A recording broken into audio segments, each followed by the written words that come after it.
met Mark about 20 years ago, and I first met him as a neighbor.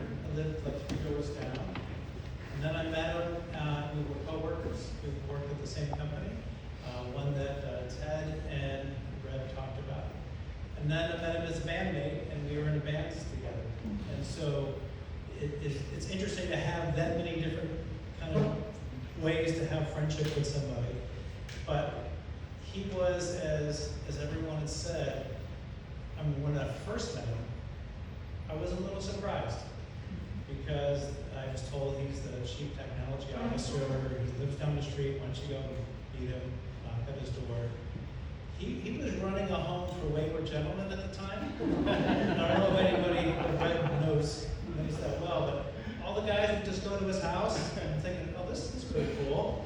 And then watch sports and drink and play cards or whatever. And I was shocked because none of that happened.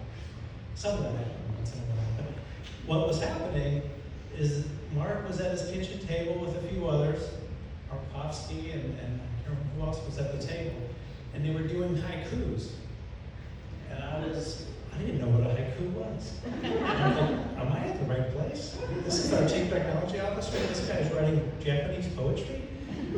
And that just is Mark. He had such deep knowledge and passion for so many different things, and he was so generous with his time. He kind of became my therapist. He kind of helped me through a divorce at the time as well. And he was such a great listener and such a good listener. Well, one of the things, 4 years ago, I was driving back from, moving from Nashville to California, and I called Mark up, and he said, hey, how's it going? How's the drive going? And I said, well, I'm getting a little tired. He goes, I'll stay on the phone with you until you get to your hotel, because he was that kind of person.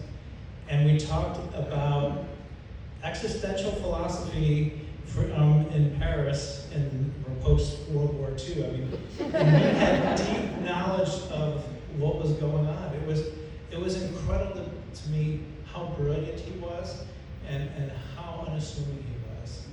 He was someone who, when you first meet him, you don't know that he's such a big brain person, but he was an easy person to talk with as CEO or with someone cleaning the gym. He was just someone who got along with everybody, and he always had that sparkle in his eye.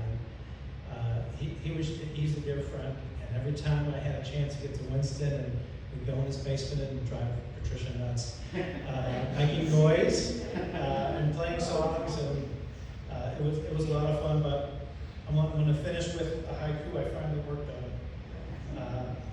Brilliant heart and soul, insights blend with melodies, kindness in each note. I checked.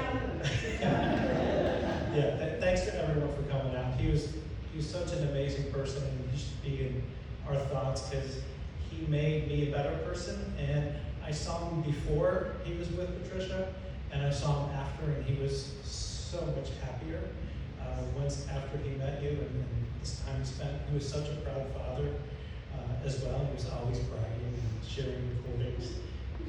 He was, and just amazed at how amazing and talented you were. So again, thanks everyone.